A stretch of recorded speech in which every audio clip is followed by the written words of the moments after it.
नमस्कार दोस्तों। तो आज हम आपके लिए एक लेक्चर लेके आए हैं। इसके अंदर हम बात करेंगे साइबर सिक्योरिटी की। देखिए, साइबर सिक्योरिटी जो है बहुत ज़रूरी है आज की डेट में। तो सरकारें और देश दुनिया के विभिन्न ऑर्गेनाइजेशन जो हैं इसके बारे में सेफ्टी वगैरह के टिप्स देते रहते हैं, लेकिन हम लोगों की गलती कि हम लोग इन चीज़ों को सुनते नहीं हैं या इग्नोर कर देते हैं। इसी कारण हम लोग जो है फ्रॉड का शिकार हो जाते हैं, भले वो किसी भी तरह का फ्रॉड हो, चाहे वो मनी से रिलेटेड हो या टेररिज्म से रिलेटेड हो या कोई और तरह का फ्रॉड हो।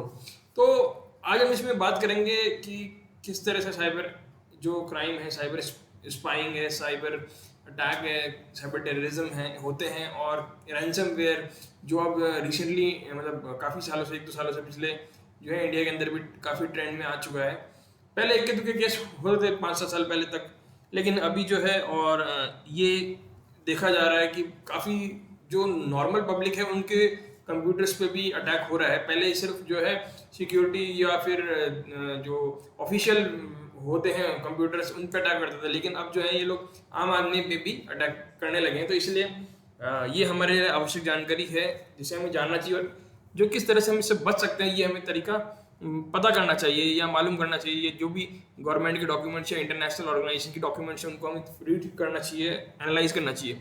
तो आइए हम बात करते हैं कि साइबर सिक्योरिटी क्या होती है। देखो, साइबर सिक्योरिटी क्या मतलब होता है कि जैसे सिक्योरिटी होती है, सिक्योरिटी क्या, घर की सिक्योरिटी करनी है तो आपने सपोज 2 चौकीदार लगा दिए, 15 कैमरे लगा दिए, है ना, और इस तरह से आप जो है घर को आपने सिक्योर कर लिया आपने, ठीक है।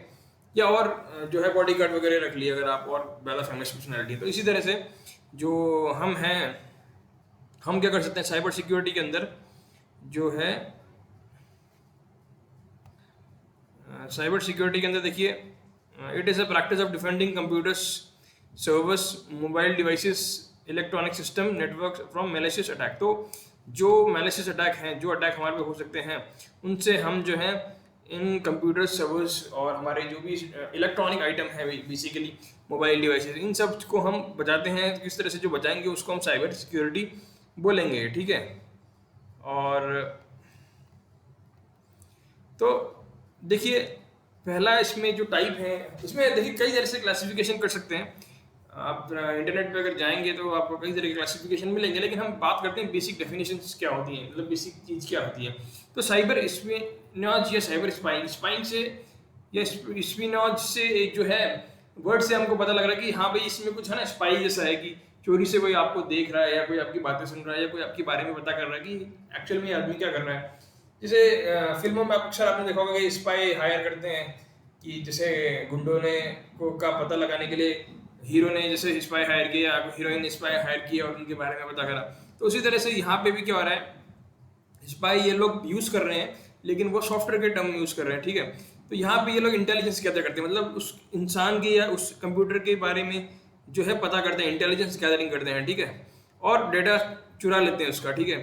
सपोज करो आपका कंप्यूटर हैक कर लिया या आपका इस तरह का सॉफ्टवेयर इंस्टॉल करवा दिया कि आप जैसे वेबसाइट्स पे जाते होंगे, जैसे सपोज करो कुछ सॉफ्टवेयर डाउनलोड कर रहे हैं तो साथ में ना वहाँ पे एक दो सॉफ्टवेयर एक्स्ट्रा डाउनलोड हो जाते हैं, आप उसको ढंग से पढ़ते नहीं, आप ये करते जाते हैं, तो एक दो सॉफ्टवेयर जो है एक्स्ट्रा रन होते हैं। जैसे सपोज करो कोई एंटीवायरस डाउनलोड हो गया, तो इसी तरह से कभी कभी क्या होता है कि हम ऐसी साइट्स पे आते हैं और ऐसा कुछ डेटा हम लोग देखते हैं कि भाई हमने ये डाउनलोड करना, तो अगर हम गलत चीज़ डाउनलोड कर ली, हमें लगता है कि फ्री में आ रहा है, चलो फटाफट यहाँ से कर लो, पढ़ते हैं हम नहीं, क्या लिखा हुआ है उसमें अंदर, क्या क्या उसमें साथ में और आ रहा है। तो इसी तरह से हमारे जो कंप्यूटर पे हमारी जानकारी के बिना सॉफ्टवेयर पीछे इंस्टॉल हो गया। अब वो क्या करता है, इंस्टॉल जब भी कंप्यूटर हम चलाएंगे, इंटरनेट से कनेक्ट करेंगे, वो धीरे धीरे आपके वहाँ से जो आप यूज़ कर रहे हैं, जो आप जो चला रहे हैं, जहाँ जो चीज़ आप कर रहे हैं, उस सब चीज़ों की गैदरिंग करेगा, इंटेलिजेंस गैदर करेगा और उसको यूज़र जो जिसने भी भेजा है और उसको बस वो डेटा भेज देगा इंटरनेट के थ्रू, ठीक है। तो ये सब चीज़ें बैकग्राउंड में चलती हैं, आपको नज़र नहीं आएगी स्क्रीन पे। तो इसी तरह से जैसे सेम वे जैसे हम मतलब एक फंडामेंटल थिंग बता रहा हूँ आपको, इसमें साइबर सिक्योरिटी से रिलेटेड नहीं है, लेकिन एक जैसे डेटा एनालिसिस का जो होता है ना काम, आजकल डेटा एनालिसिस का बहुत काम हो गया। तो डेटा एनालिसिस करने का के लिए कुछ लोग गलत वे यूज़ करते हैं। अब जैसे आपने देखा होगा कि आप दूसरी वेबसाइट, आपकी दूसरी आईडी से अगर आप यूज़ कर रहे हो उसी फ़ोन पे कि भाई आप सर्च करा, सपोज करो बैग सर्च करें आपने, तो थोड़ी देर बाद अगर आप जब से फ्लिपकार्ट अमेजन खोलोगे ना, तो आपको वहाँ दूसरी आईडी लगी हुई है, तो भी वहाँ पे आपको उसी तरह के बैग या उसी तरह के जो कंटेंट है जो आपने देखा था, सपोज करो कपड़े या जो भी है, तो वो चीज़ दिखाने लग जाएंगे, उससे रिलेटेड चीज़ दिखाने लग जाएंगे, क्योंकि वो डेटा माइनिंग कर रहे हैं, डेटा आप एक्सट्रैक्ट कर रहे हैं और आप क्या सर्च कर रहे हो ये इस पर ध्यान दे रहे हैं। तो ये सारी दुनिया जो है ना डेटा की वो रिक्वायरमेंट हो गई है सबको। तो आजकल डेटा एनालिस्ट का जो जॉब है वो बहुत ज़बरदस्त चल रहा है। अगर आप अपना कैरियर परस्यू करना चाहते हैं तो डेटा एनालिस्ट बन सकते हैं, आगे आने वाले सालों में बहुत अच्छा इसका स्कोप रहेगा। तो डेटा जो थेफ्ट है, ये लोग क्या हैकर्स रहते हैं, तो हैक जो वो चीज़ अलग थी। अब आते हैं टॉपिक पे। अब देखिए डेटा थेफ्ट जो है ये कर लेते हैं, मतलब चोरी कर लेते हैं हमारे कंप्यूटर के डेटा की, और हमारी नॉलेज नहीं होती है। तो देखिए यहाँ पे और एक डेफिनेशन लिखी हुई है, sensitive classified IP information, intellectual property, economic gain. जैसे किसी भी पर्पस के लिए कर सकते हैं भैया, इकोनॉमिक गेन, या फिर आपको धमका सकते हैं, ठीक है, या फिर कॉम्पिटेटिव एडवांटेज। जैसे आपने कोई चीज़ डिस्कवर करी, या कोई आपने कुछ ऐसा आविष्कार कर दिया कि भाई आप इसको ना, इसमें आप समझ करो कोरोना वायरस का ऐसा कुछ आपने दवाई बना दी कि आप इसको उसमें आप जो है ना मतलब पेटेंट फाइल करोगे। तो सपोज करो आप जब पेटेंट फाइल करने वाले तो उससे पहले ही किसी ने उस चीज़ को चुरा के पहले अपना पेटेंट फाइल कर दिया, तो उस टाइम इस तरह के वो एडवांटेज ले सकते हैं। या फिर पॉलिटिकल रीजंस भी हो सकते हैं। आपने देखा होगा कि जो है कई बार कुछ चीज़ें ऐसी आ जाती है कि वो जो लोग पब्लिक में नहीं बोलते हैं, लेकिन पर्सनल जो चीज़ें होती हैं, या कुछ पॉलिटिकल इमेज खराब करने के लिए इस तरह के स्पाइंग वगैरह करी जाती है। तो देखिए यहाँ पे एक आर्टिकल दिया हुआ है नीचे, इकोनॉमिक्स टाइम का है ये। देखिए 15 जून का ही आर्टिकल है यहाँ पे नीचे, ये देखिए। तो चाइना और रशिया में बोलते हैं कि काफ़ी जो स्पाइंग एक्टिविटी ये लोग कराते हैं, स्टेट फंडेड होती है सारी। तो ये पहले बात हमने साइबर स्पिनॉज या स्पाइंग की बात करी। अब हम बात करेंगे साइबर वारफेयर की। अब ये वारफेयर क्या होता है कि भाई वारफेयर नाम से जैसे लग रहा है कि भाई जैसे युद्ध चल रहा है साइबर। अब जैसे लोग पहले कैसे लड़ते थे, तलवार से लड़ते थे या लाठी फाड़े लेकर लड़ते थे, उसके पहले पत्थरों से लड़ते होंगे, फिर बाद में मशीन गन्स आई तलवारें के बाद, तो मशीन से लड़ने लगे या गन से लड़ने लगे। उसके बाद अब टैंक्स आ गए, सबमरीन्स आ गई, मिसाइल्स आ गई। अब जो है ये स्पेस से हम मिसाइल कर रहे हैं लॉन्च। या अब उसके बाद जो आया अटैक, वो जो वॉरफेयर आया वो इंटरनेट वॉरफेयर आया। तो इंटरनेट वॉरफेयर या साइबर वॉरफेयर के अंदर क्या होता है कि जैसे ये हमारे क्रिटिकल जो कम्युनिकेशन के या मिलिट्री के जो कंप्यूटर्स वायरस, इनको हैक कर लेंगे, इनको काम नहीं करने देंगे, ऑपरेट नहीं करने देंगे। तो बिना अगर इस चीज़ों के हम जो है कोई भी चीज़ ढंग से कर नहीं पाएंगे, तो डिस्टर्ब करने के लिए बेसिकली यूज़ करते हैं। तो एक देश दूसरे देश के खिलाफ यूज़ करता है, अमेरिका रशिया के खिलाफ कर सकता है, रशिया चाइना के खिलाफ कर सकता है, या किसी और भी जिसके खिलाफ करना चाहें उसके खिलाफ कर सकते हैं। तो देखिए यहाँ पे अभी एक न्यूज़ आर्टिकल अभी 17 घंटे पहले ही इसमें आई थी।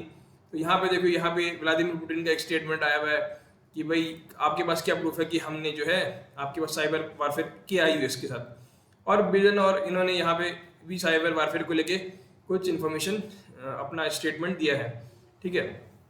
तो साइबर वारफेयर का गेम है ये अलग ही, ये जो है अलग ही लेवल पे चलता है, ठीक है। इसके अंदर फिजिकली किसी को जाने की जरूरत नहीं है। आप उनके डिस्ट्रप्शन कर सकते हैं, उनके देश में इंफ्रास्ट्रक्चर को हटा, मतलब डिस्टर्ब कर सकते हैं, तो उससे आपको एडवांटेज मिल सकता है, ठीक है। तो ये हो गया साइबर वारफेयर। और देखिए यहाँ पे एक गवर्नमेंट का पोर्टल है, देखिए मैंने आपके लिए लगाया, आप जाके ऑनलाइन चेक करेंगे तो मिनिस्ट्री ऑफ होम अफेयर्स का है ये। यहाँ पे जैसे आप रिपोर्ट भी कर सकते हैं कि जैसे report women child related crime है ना, आप कुछ करना चाहते हो तो यहाँ पे रिपोर्ट भी कर सकते हैं जाके, साइबर क्राइम अगर आपके साथ हुआ है कहीं पे तो फिर ठीक है। यहाँ पे कॉन्टैक्ट हेल्पलाइन वगैरह सब दे रखी है। अब देखिए यहाँ पे लास्ट में ना एक ये बुकलेट दे रखी है, महाराष्ट्र गवर्नमेंट की बुकलेट है हालांकि ये तो, लेकिन बहुत अच्छी है। अगर आप चाहें तो इसको पढ़ सकते हैं, और अपने फ्रेंड्स और फैमिली को भी अगर आप ये देना चाहें तो दे सकते हैं। इससे क्या होगा कि हिंदी में, इंग्लिश में अवेलेबल है ये, और आप चाहें तो इसको ट्रांसलेट कर सकते हैं, या नहीं आती है ट्रांसलेट करना तो आप किसी को पढ़ के समझा सकते हैं कि भाई किस तरह से, जो कोई लोग ओल्ड एज है वो पढ़ नहीं सकते तो आप उनको समझा सकते हैं कि यार आप जब फ़ोन यूज़ करते हैं तो या तो इस तरह से आप यूज़ करिए, या अपने छोटे भाई बहनों को या अपने फ्रेंड्स को भी आप बता सकते हैं। तो आप ये बुक जरूर डाउनलोड करना और पढ़ना कि इसमें क्या क्या इन्फॉर्मेशन दे रखी है, ठीक है। अब बात करते हैं साइबर टेररिज्म की। देखिए टेररिज्म का आपको मालूम है क्या होता है, आतंकवाद है ना, आतंकवाद। अब ये लोग, जैसे आपने देखा होगा कि ईरान, ये सीरिया में वार चल रहा था अभी पिछले कई सालों से, तो वहाँ पे ये लोग रिक्रूटमेंट वगैरह कर रहे हैं ऑनलाइन, फेसबुक पे, सोशल मीडिया पे। अब यहाँ से ये थ्रू ये साइबर टेररिज्म फैला रहे हैं ना। तो टेररिज्म का और साइबर स्पेस का जो है कन्वर्जेंस हो गया इसके अंदर। अब ऑनलाइन रिक्रूटमेंट हो रही है, ऑनलाइन पैसे भेजे जा रहे हैं, ठीक है। तो एक साउथ की बहुत अच्छी मूवी है, I don't remember the name, पर उसमें जो है एक बहुत बड़ा फ्रॉड हुआ था। तभी वो बताया था कि वो जो 8,000 करोड़ कितने हजार करोड़ का मालिक था शायद वो आदमी, तो उसने ऐसे साइबर क्राइम कर करके जो लोगों से पैसे ऐड रखे थे, ठीक है। अब वो जो सारा पैसा है ना उसके ऐसा कुछ अकाउंट था जो कोई भी हाथ नहीं लगाना चाहता, तो उसमें उन्होंने हीरो के अकाउंट में पैसे भेजे थे। तो ऐसा कुछ ये साइबर टेररिस्ट की जो मूवी आती है साइबर क्राइम की, आप देखेंगे तो इससे आपका अंदाजा लगेगा कि किस तरह से क्राइम होते हैं, किस लेवल पे आपको सोचना चाहिए, ठीक है। अब देखिए यहाँ हम बैठे बैठे स्लीपर सेल का आपने नाम सुना होगा, अक्षय कुमार की मूवी आई थी। तो स्लीपर सेल होता है एक, उसमें भी साइबर टेररिज्म का यूज होता है कि भाई जैसे ऑनलाइन रिक्रूटमेंट कर ली, लोग अपने घर बैठे हैं, अपने अपनी जगह बैठे हैं, जिस दिन कॉल आएगा उस दिन वो जाके ब्लास्ट कर देंगे। तो इससे थ्रीट हो रही है, लॉस ऑफ लाइफ हो रही है ना। तो पॉलिटिकल आइडियोलॉजिकल गेन हो रहे हैं, या फिर जो जन्नत का नसीब करना है उनको, जो हमारे आतंकवादी भाई हैं पाकिस्तान ईरान से, ईरान नहीं पाकिस्तान अफगानिस्तान से बेसिकली हमारे यहाँ आते हैं, ईरान से तो नहीं आते हैं। तो ये साइबर टेररिज्म का यूज़ आजकल करने लगे हैं। फिर साइबर क्राइम होता है, तो साइबर क्राइम में सारी डेफिनेशंस इंक्लूड होती है। तो जो भी इन्वॉल्व होता है जहाँ पे कंप्यूटर नेटवर्क हम यूज़ कर रहे हैं, तो उस तरह के अगर हम यूज़ करके कोई क्राइम हो रहा है तो उन सबको साइबर क्राइम की डेफिनेशन के अंदर हम लेंगे। अब हम बात करते हैं कि टूल्स क्या क्या हो सकते हैं। जैसे कॉमन जो 2-3-4 टूल्स हैं उसके बारे में बात करते हैं साइबर अटैक्स के लिए। देखिए तो पहला होता है मेलवेयर। तो मेलवेयर एक सॉफ्टवेयर है, कुछ नहीं है। देखिए सबसे पहले आप लिख सकते हैं कि ये एक सॉफ्टवेयर है, लेकिन सॉफ्टवेयर क्या होता है, सॉफ्टवेयर जैसे हम चाहते हैं ना वैसे काम करता है कि भाई हाँ हम चाहते हैं इसको ऐसे, जैसे सपोज करो वर्ड की फाइल है तो हम वर्ड की फाइल का सॉफ्टवेयर डाउनलोड कर लिया, या कुछ और सॉफ्टवेयर हमने डाउनलोड कर लिया गेम का, तो वो गेम आप चाहते हो उस तरह से काम करेगा। लेकिन जो मेलवेयर होता है ना वो आप चाहोगे वैसे काम नहीं करेगा, या अनइंटेंशनली आपने डाउनलोड कर लिया या गलती से आ गया तो आपके बैकग्राउंड में ये चलता रहेगा और इंस्टॉल हो जाएगा, और उसके बाद ही आपको कंप्यूटर को डिस्टर्ब कर देगा, ठीक है। तो इसमें कई तरह के होते हैं, वायरस होता है, स्पाईवेयर होता है। स्पाईवेयर तो वही होता है कि स्पाई कर रहा है, ट्रोजन्स होते हैं ना, ये करप्ट कर देते हैं और सारी फाइल आपकी उड़ा देते हैं, पूरा कंप्यूटर को आपको फॉर्मेट करना पड़ता है दोबारा से, ठीक है। फिर होता है एक फिशिंग। फिशिंग में क्या होता है कि आप जो है जो पर्सनल इंफॉर्मेशन है उसके बारे में गैदर करना शुरू कर देते हैं। तो आप इसके लिए क्या करेंगे, इसके लिए आप जो है आपके फ़ोन पे आप अक्सर देखते होंगे कि डिसेप्टिव ईमेल्स आ रही हैं, वेबसाइट्स ओपन हो रही है, आपने ओपन नहीं करी तो भी वो ओपन हो रही है, या आप कभी उस वेबसाइट पे गए नहीं तो भी आपको जो है मैसेजेस आ रहे हैं। तो उनके पास डेटा पहुंच जाता है आपका किसी ना किसी तरह से। डेटा आजकल सेल भी होता है, तो लोग आप कहीं फॉर्म भरते हैं, अपना नंबर दे देते हैं, तो वहाँ पे भी डेटा आप भेजते हैं, तो वो डेटा ये लोग हैक करते हैं। तो आपको अक्सर फेसबुक पे भी इस तरह के, या जो भी इंस्टाग्राम वगैरह आप चलाते हैं तो वहाँ पे ऐसे मैसेजेस आते होंगे, ऐसे पोस्ट डलते होंगे कि साहब एक दिन में इतना पैसा कमाइए, 10 दिन में अरबपति बनिए, 100 दिन में इतना पैसा कमाइए, और जानने के लिए मुझे कॉल करें, मुझे इस नंबर पे मैसेज करें। तो बेसिकली वो जो है आपका डेटा इकट्ठा करते हैं। मतलब ये डेटा ये इन चक्रों में कहीं मत पड़ना कि हम मैंने इतने दिन में इतना पैसा कमाया, जानने के लिए मुझे मैसेज करें या इस तरह करें, वाई पूछे मुझसे, पूछे क्यों वाई। ऐसा एक क्वेश्चन होता है कि हाँ कि आप मैसेज में पूछे वाई, कमेंट में भाई क्यों पूछें, तू पैसा कमा रहा है तो तू कमा ले, दूसरों को क्यों बता रहा है, तू बेवकूफ़ है क्या भाई। कोई जो अपना तरीका किसी को और को बताता नहीं है, और बताएगा तो वाई क्यों लिखना भाई, तो सीधा आंसर लिख देना भाई, कैसे कमा बता दे। तो ये सब जो तरीके हैं ना लोग बेवकूफ़ बनाने के लिए आपको यूज़ करते हैं, तो आप कभी भी इन ट्रैप्स में फंसना मत। तो ये बेसिकली क्या करेंगे, ये आपकी इन्फॉर्मेशन गैदर करेंगे, या एक मार्केटिंग का तरीका भी हो सकता है, जरूरी नहीं कि वो फिशिंग का ही पार्ट हो, लेकिन मार्केटिंग का भी तरीका हो सकता है, वो आपके डेटा गैदर करके किसी ऑर्गेनाइजेशन को बेच दे, ठीक है। तो इस तरह के ये लोग काम करते हैं। फिर एक होता है डिनायल ऑफ सर्विस अटैक। तो एक नई तरह का भी जो अटैक चल रहा था, उसके अंदर जो है हमारे कंप्यूटर पे ये अगर आ गया तो वो शट डाउन कर देगा, और अपन एक्सेसिबल नहीं होगा, इनएक्सेसिबल हो जाएगा हमारे लिए। तो बाद में वो शायद रैंसमवेयर भी होता है कुछ इस तरह के कि भाई वो बोलते हैं कि साहब आप पैसे जमा करो तो हम आपको चलाएंगे। तो अभी रिसेंटली कई बड़ी बड़ी कंपनियों ने मिलियंस पे करे हैं, हैकर्स ने उनकी वेबसाइट और उनके सिस्टम को हैक कर लिया। तो सारा डेटा वो लोग चुरा लेते हैं और कहते हैं कि डेटा चाहिए तो आप हमारे को इतने मिलियंस पे करिए। तो बड़े बड़े लोगों को बेटा कर। अच्छा, जानने वाली बात यह है कि अभी जो है ये लोग छोटे लोगों को या मध्यम लोगों को या जो आम लोग हैं उनको भी अटैक करने लगे, उनसे भी छोड़ देने, उनको भी नहीं छोड़ दें, ठीक है। तो देखिए रैंसमवेयर कुछ इस तरह का आता है, इसकी डेफिनेशन यहाँ लिखी है। तो ये एक्सटॉर्ट करता है मनी, क्या करता है साहब, मनी एक्सटॉर्ट करता है, ठीक है। और विक्टिम की जो कंप्यूटर होती है, फाइल होती है, उसको जो है कंट्रोल अपने हाथ में ले लेता है। तो ये लॉक कर देगा या प्रिवेंट कर देगा नॉर्मल यूसेज करने के लिए, और या फिर डॉक्यूमेंट को एनक्रिप्ट कर देगा। ठीक है, तो ये सब चीज़ें इसमें होती है रैंसमवेयर के अंदर। अब देखिए ये किस तरह से दिखता है। अगर जैसे कोई आपके अंदर आया जो पैसा मांग रहा है आपसे, तो ये आपको कंप्यूटर को लॉक कर लेगा, ये आपके फाइल्स जो है, सारी डेटा है जो है वो चुरा लेगा, और डेटा लॉक भी कर देगा, दोनों चीज़ें कर देगा। ठीक है, तो अब आपको अपना डेटा रिकवर करना है, या तो आपको उसको पैसे देने पड़ेंगे, अदरवाइज ये जो है आपके सिस्टम को लॉक नहीं करेगा, खोलेगा नहीं, और आपको फिर फॉर्मेट करना पड़ेगा, तो आप सारा डेटा लूज कर देंगे। तो इस तरह से आता है। तो देखिए स्फीयर फिशिंग होती है, एक होती है फिशिंग, एक होती है स्फीयर फिशिंग। तो इसमें डिफरेंस क्या है देखिए, फिशिंग के अंदर ये 1000, 2000, 5000, 10,000 मेल एक साथ या मैसेज एक साथ भेजेंगे। ठीक है, इतनी सारी मछलियाँ हैं या इतने सारे जो यूजर्स हैं, अब कोई भी गलती से उसमें बटन में क्लिक कर दिया कि साहब हाँ इतने 1000 रुपये आपको मिलेंगे, इस पर क्लिक करिए, तो ये इस तरह के मैसेज अगर आपको आते हैं तो कभी भी गलती से उसको क्लिक मत कर देना, सीधा डिलीट कर देना, या उसको ब्लॉक कर देना, डिलीट कर देना, दोनों कर देना। तो देखिए ये होती है फिशिंग, कि आपने डाला रैंडमली, कोई भी आगे फंस सकता है। लेकिन एक पर्टिकुलर पर्सन को, अगर आप एक पर्टिकुलर मछली को अगर आप जो है टारगेट करके फिशिंग कर रहे हो, तो उसको बोलते हैं स्फीयर फिशिंग। ठीक है, एक पर्टिकुलर को।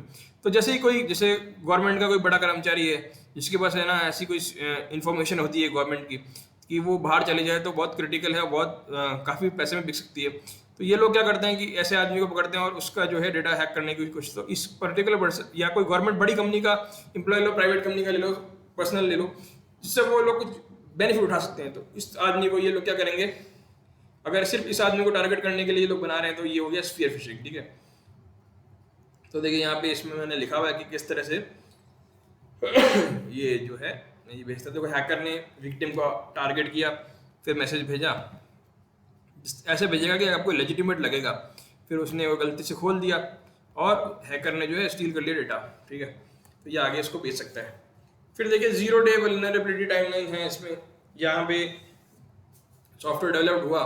अब देखिए क्या होता है कि जैसे ना आपने कोई बहुत बड़ी, जैसे पिक्चरों में होता है ना कि ये पुरानी मूवीज आपने देखी होगी, नहीं भी देखी लो, ये तो उसमें जैसे कोई बड़ा हॉल या कुछ बना हुआ है, बैंक बना हुआ है, तो वहाँ पे कोई चोरी करने वाला आएगा तो उसको सब मालूम होगा कि यहाँ पे जो है ना लूप होल कहाँ है, बैंक वाले को मालूम नहीं होगा। जैसे हैप्पी न्यू ईयर की एक मूवी आई थी शाहरुख खान की, उसमें भी इस तरह का था। तो वो लोग जो उस लूप होल है, जो उसका जो पॉइंट है जहाँ से वो चोरी कर सकते हैं, उसको यूज़ करेंगे और उसको यूज़ करके अपना चोरी कर लेंगे।